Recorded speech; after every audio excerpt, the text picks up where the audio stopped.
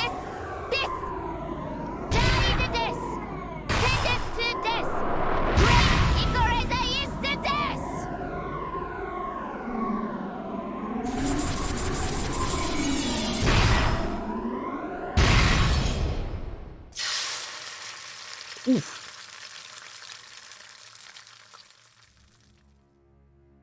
They call that taking the L. Then, the trial for the 5th game was over. The detective, Furuto Erika, accused the culprit, Ushirimiya Natsuki. There are 3 riddles that the detective must explain. The first is the whodunit. Who is the culprit? As previously stated, it is Ushirimiya Natsuki. The second is the howdunit. How did they carry out the crime? During the hour between midnight on October 4th, 1986 and 1 a.m., the next day, Ushirimiya Natsuki went to the cousin's room on the 2nd floor of the guest house and the servants' quarters on the 1st floor of the mansion. There, she carried out the murders. It is only possible for the crime to have taken place during that hour. And for that 1 hour, alibis have been proven for all characters except Natsuki.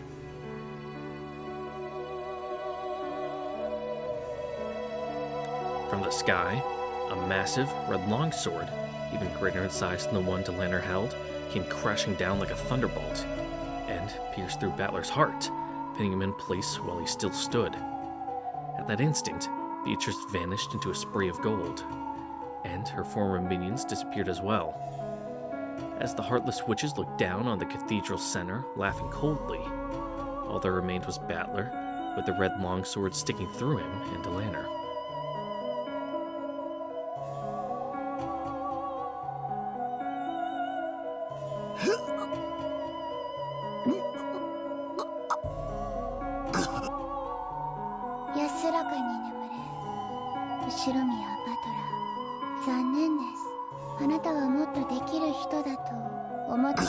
Nope, turns out he's incompetent. Battler blew bubbles of blood, closed his eyes slowly, and expired. Delaner stared on in silence, then turned on her heels when she saw his life leave him. After that, all that remained was the corpse of the sorrowful man, pierced by the sword that acted as a massive red grave marker, and lit by the faint glow let in by the cathedral skylight.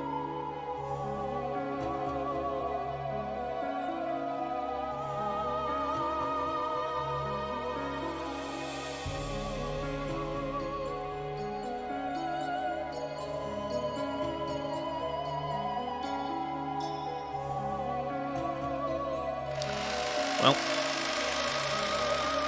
gave it the old college try.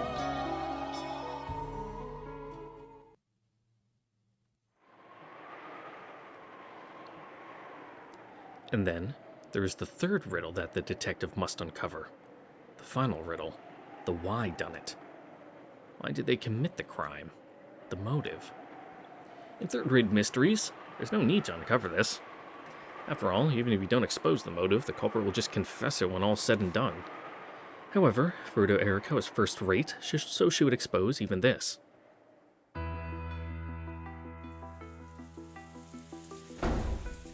Natsu was confined in the parlor, under everyone's watchful gaze. Then, with everyone's assent, Erika diligently and persistently searched all places, even Natsu's room, for clues about her motive. さて、お集まりの皆さん、このような恐ろしい殺人に何が後宮夏日さんを駆り立てたのか、探偵フルドエリカの調査によりその輪郭が浮かび上がってまいりました。Give us a sequence of events. それをここにご報告させていただきたいと思います。Everyone remained silent, urging her to continue. Erika tossed some of Natsu's possessions that had been confiscated onto the table.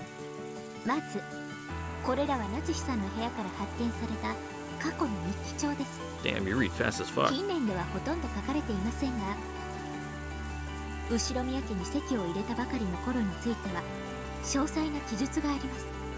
これらの多くは鍵付きの日記帳に封じられていましたが、事件の全貌を暴くために、全員の承認を受けた私の権限によりこれらの鍵を全て破壊させていただきました。人でなし、人の日記を読むなんて。ならあんたは何よ、殺人鬼。お前ごときにプライバシーなんてあるわけないでしょ。この日記帳から浮かび上がったのは、夏日さんはクラウスさんと特殊な事情でご結婚なされたらしいということです。ここにいらっしゃる皆さんは私よりご存知なのでは。夏日さん、クラウスさんご夫婦は恋愛結婚でもお見合い結婚でもありません。いわば人質のような結婚でした。そのようなことはありません。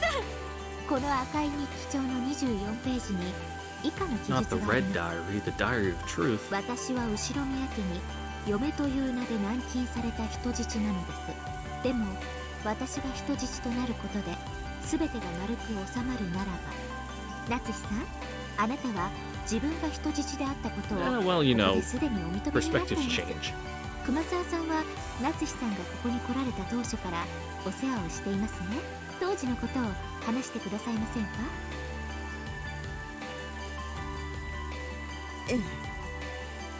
そうです。私にそうこぼされたこともございました。奥様のご結婚についての事情を知るのは今は私と南條先生くらいのものでしょうか。ですな。当時は金蔵さんが縦横無尽に活躍する黄金時代だった。Well, what about a boy Genji? 金蔵さんはあらゆる敵を打ち倒し、 He's 経済 dead, 力を but 拡大 so し I てい guess った we の can です。 exclude him. 夏日さんの家もそんな敵の一つでした。Knock him out and bring him into the fold. As though the time to talk had suddenly come at hand, Kumasao and Nanjo openly delved into territory that should have never been touched upon again. It concerned the period which Kinzo was most feared for his ferocity. Although he was financially very powerful and many connections, the elite looked down upon him as an upstart, which gave him a complex about his social standing. To combat this, Kinzo wanted to find Kraus a wife from a noble family, and use this to raise the Ushiromiya family's status. He waged a financial war against Natsuhi's family, beat them down, and then proposed that marriage be performed as a method of reconciliation. And the person he picked was Natsuhi. She was a veritable princess, raised good and true by a family of Shinto priests. By choosing her, not only did Kinzo cause them the worst possible humiliation, he also won what he considered to be the greatest possible trophy.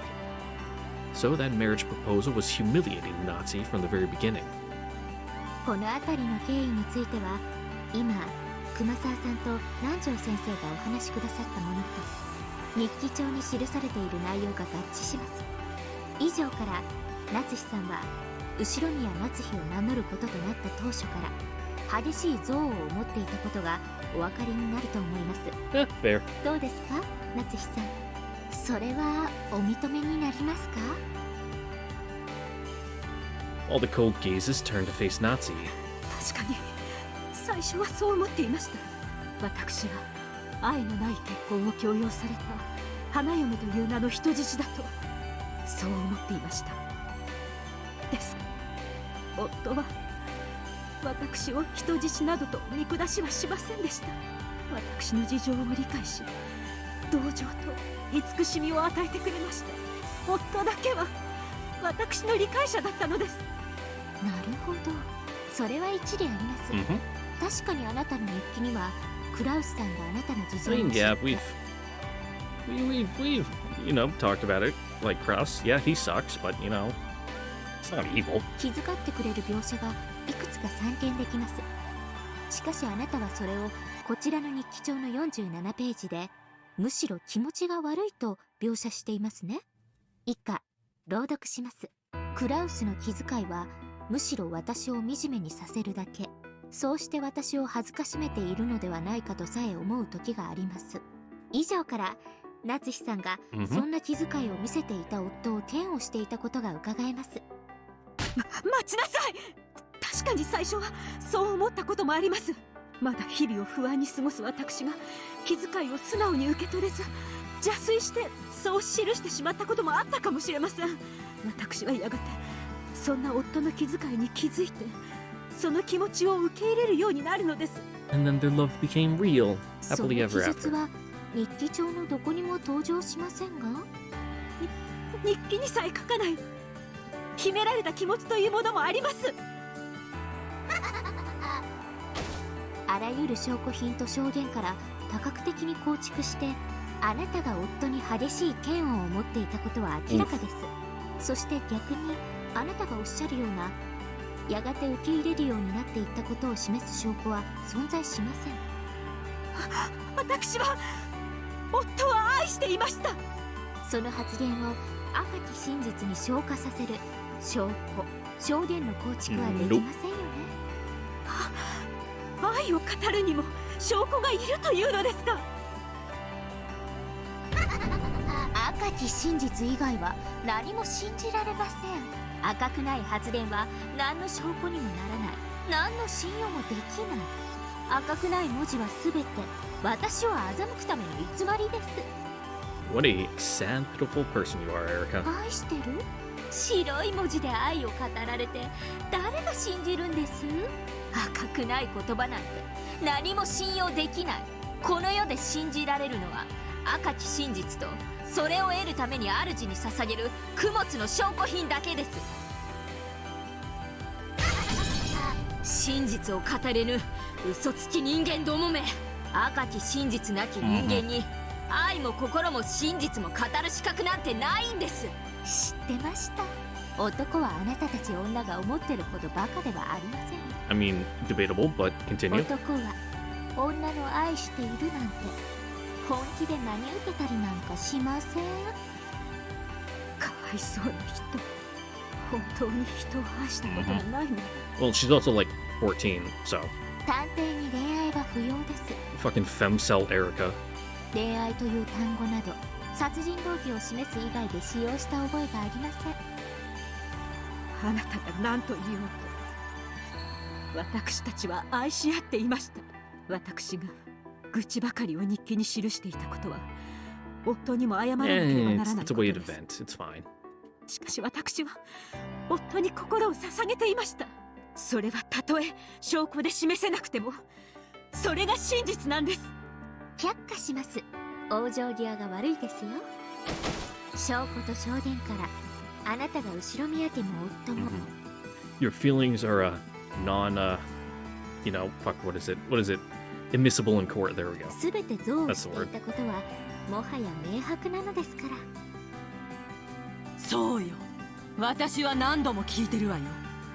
あなただって秀吉さんの陰口を口にされた日もあったではありませんか。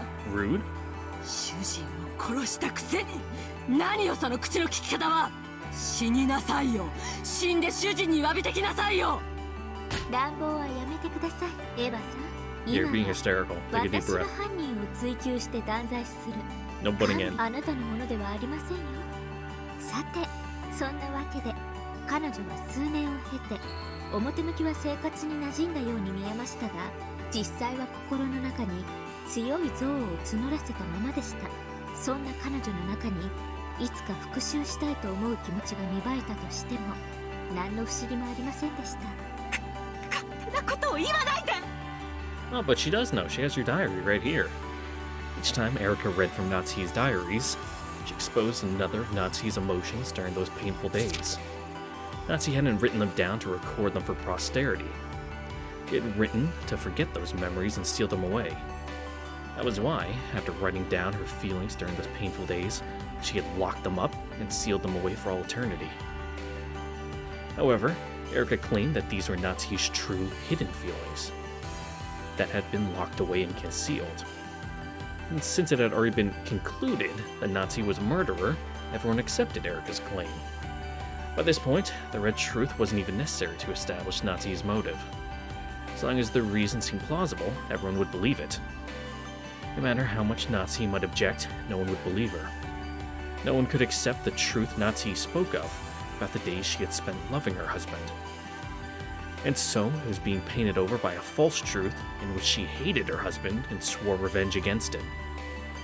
The pen of the gods that composed the truth had been given to Erica. だから何？あんたの事情なんて知ったことじゃないわよ。人殺し、人殺し。おやめなさい。私には夏日さんの気持ちもよくわかるのです。Have you also felt like a princess locked away as a hostage, Nanjo? おいたわしや、おいたわしや。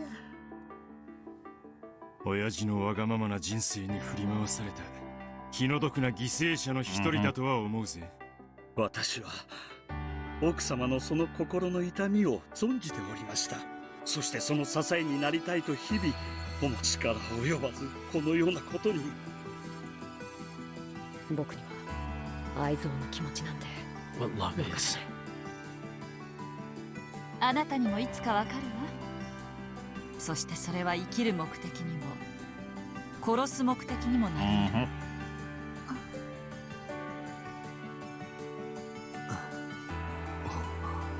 本当に夏日おばさんが犯人なのか。 No, you're doubting yourself. あ The blue あ、それを short 言 sword, われると no.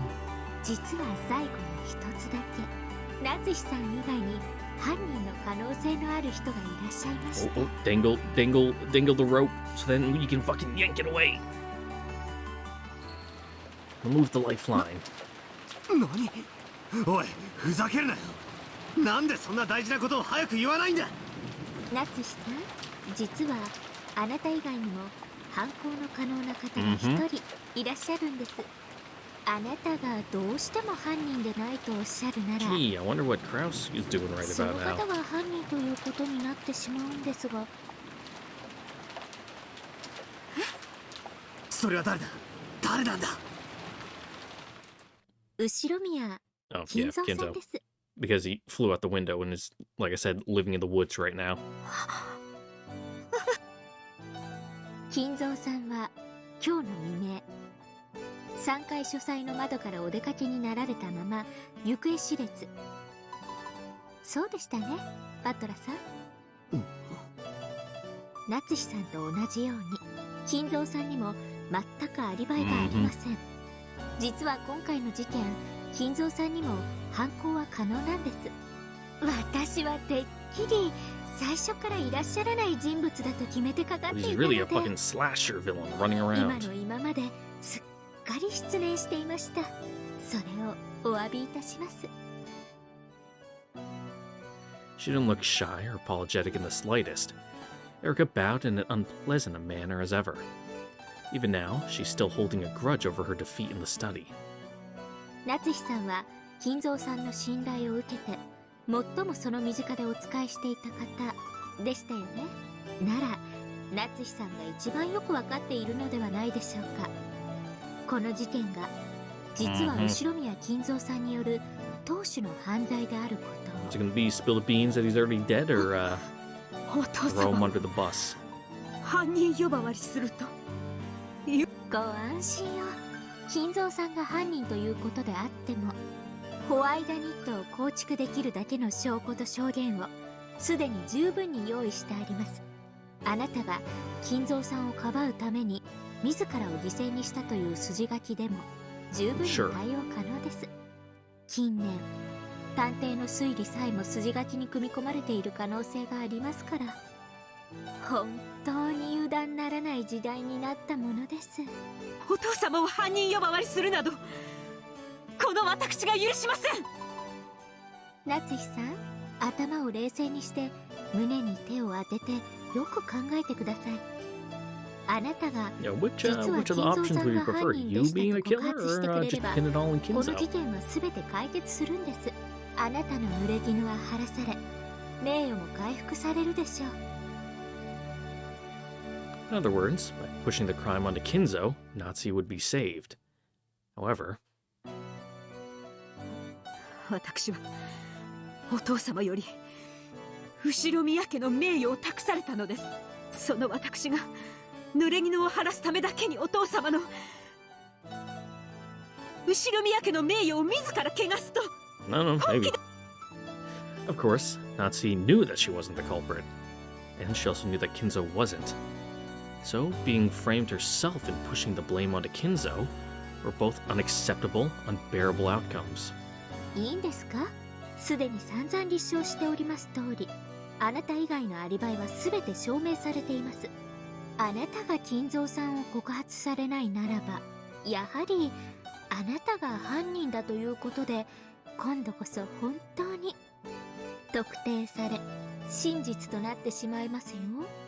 私を犯人だと決めつけることがあなたの真実だというのなら、お好きになさればいいでしょう。私が無実であることを神様はきっとご存知です。必ずやいつか私の無実を証明してくれます。 If it comes to a choice between her or Kinzo being framed for these crimes, Natsu would sacrifice herself. Perhaps that was her way of protecting the Ushimiya family honor. 夏日、おばさん。チャンスをあげたのに。Stupid woman. This future where your name will eventually be cleared doesn't exist, not for you or any of the other pieces in this game. Natsu had made her decision. If they were going to call her the culprit, she would let them. She boldly rejected the thought of selling Kinzo's honor to gain a momentary truth where she wasn't the culprit, and therefore, the tale would be woven with her as the culprit. If, in the future, the accusations against her were to be proven false, this tale would properly be rewritten. However, such a future would never come, I think. Truth is a fleeting thing. Even if I'm a good person up until my death, if some heartless person after my death writes down that I wasn't a good person, and that is shared with everyone else, then even all the goodness in which I lived my life will be overwritten easily. And so I think I must live as a good person for all eternity. 金蔵さんが犯人でないとおっしゃるならば、金蔵さんに犯行が不可能であるというアリバイが必要です。そうでなくては、真の意味でナツヒさんは犯人だと特定できません。Erica had to be well aware by now that Kinzo was nothing more than an illusion to muddy the waters of the inheritance problem. However, proving him to be an illusion would be very hard. The only way to do this would be to confirm Kinzo's death. But Kinzo died a long time ago, as revealed by the red truth of previous games. And in this 5th game, his body hasn't even appeared. Under these circumstances, it wouldn't be easy to prove his death conclusively.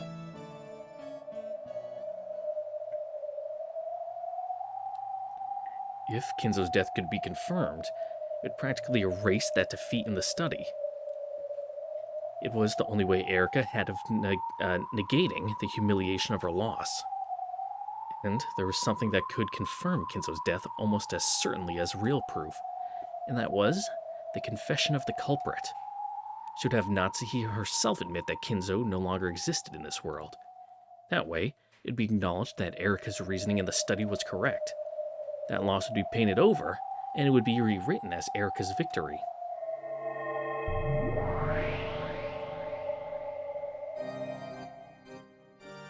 Battler hung suspended by Delanor's red longsword. Beato had disappeared by having her existence denied, and her minions gone too. Now that they had disappeared from this cathedral, only Natsuhi and the witches convicting her remained. あくまでも金蔵は生きてて島のどこかに残っていると言い張るのね。そうです。お父様はご健在でおられます。誰が何と言おうと私はそれを翻します。過去のゲームの赤き真実で金蔵がすでに死亡していることは確定してるわ。でもそれじゃあベルンの気が収まらないわけでしょ。ええ、そうよ。完璧な勝利を私は求めてるの。だから赤で金蔵の死が決まってるから、それでチェックメイトなんて面白くないの。夏日の口からリザインと言わせて勝利したいのよ。ならやってごらんなさいよ。お手並みを拝見させてもらうわ。我が主、今こそ我らに完全なる勝利を。無論よ、夏日、あなたは金蔵は間違いなく生きているけれど、その所在はわからないという。ええ、そうです。お父様は窓よりお出になられて行方知れず、全く困った方です。Oh, that's silly, Kinzo. ダメだ。金蔵の24時から朝までの所在について確実にするわ。金蔵は24時から朝までずっと同じ部屋に滞在したわ。Yeah, it's pretty hard for him to leave because he's dead. そりゃそうでしょ、死体なんだから。いや、ごめん。そうよね。そうでしょうね。口を挟まないわ。面白そうだから続けてちょうだい。これより金蔵という言葉を生きている金蔵という意味で使うわ。何しろ夏日は生きていると主張するのだから、続けて赤き真実を語るわ。金蔵は屋敷以外の場所には存在しない。そうよね、エリカ。はい、我が主。金蔵の姿を探し、屋敷の外、敷地内をくまなく捜索しました。しかし、金蔵は発見できませんでした。How strange. Because of the detective's authority, Erica could find all clues. Therefore, if Erica was unable to find a hint that Kinzo existed outside the mansion, it was the same as proving that Kinzo didn't exist outside the mansion. Therefore, Bernkastel repeated that truth of Erica's. 金蔵は屋敷以外の場所に存在しないねえ夏日。なら金蔵が存在するなら屋敷内のどこかにいることになるわ。どこに金蔵が隠れているのか心当たりがあったら教えてくれ I る？ don't know, hanging out in the boiler room or something. He always seems to turn up there. 何しろこの定期です。中庭へ出られた後お屋敷のどこかへ隠れ雨をしのがれていたとしても何も不思議はありません。私はこれからも Sure. 同じ質問を数度繰り Really 返す drive わ。 the point home. あなたに名誉ある幸福の機会を数度与える。痩せ我慢が過ぎると本当の名誉まで失うことになるわよ。いかなる脅しにも私が屈することはありません。あなたは本当にいじめがいのある駒だわ。では続けるわよ。以上の理由から金蔵さんが屋敷以外の場所にいることは考えられません。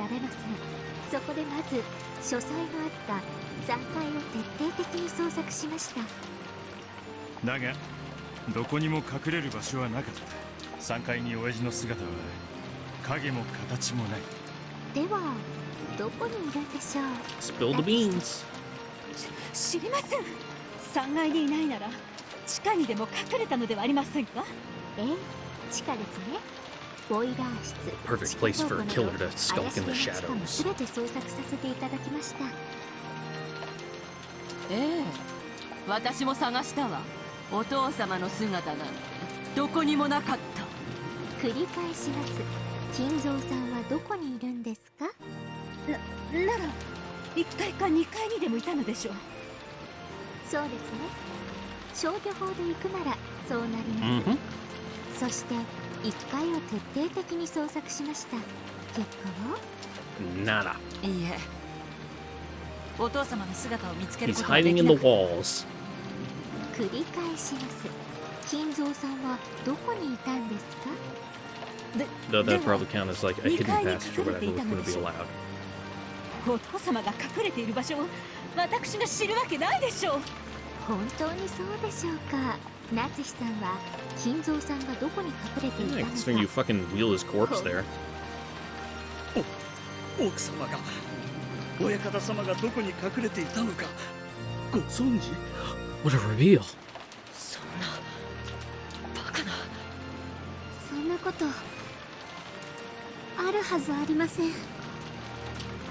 Both Shannon and Kanan knew that Kenzo was no longer alive, so they didn't have a clue how Erica was planning to corner Nazi, using a phantom of a person who didn't exist.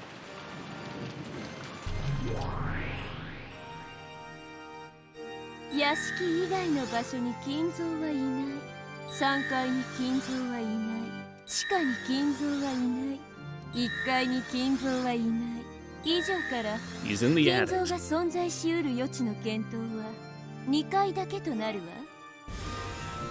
赤き真実を認めるわ。夏日、金蔵は2階のどこかにいるはず。 Yeah, supposedly. まだどこに隠れてるか教えてくれないの？何度聞かれても答えられないものは答えられません。 Yeah, how am I supposed to keep up with all Kinzo's fucking what's the word? Eccentricity?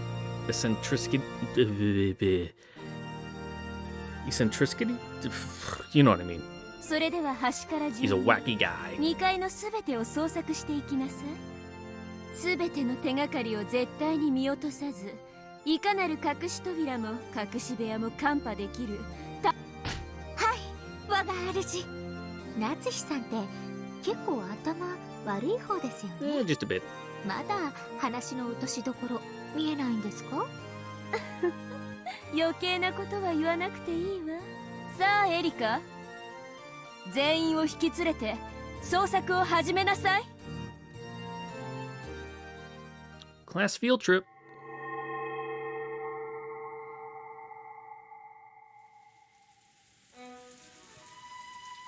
But That class field trip will have to wait till next time for the next episode of Umineko, because this video is going on and this chapter's not ending and I got homework to do. So, with that, once again, thank you all for watching. Don't forget to like, subscribe, ring the notification bell. See you guys all next time for the next episode of Umineko, where Erica will take us to Kinzo's hiding location, maybe. I don't know. Catch you guys then. Later. Bye. Mwah.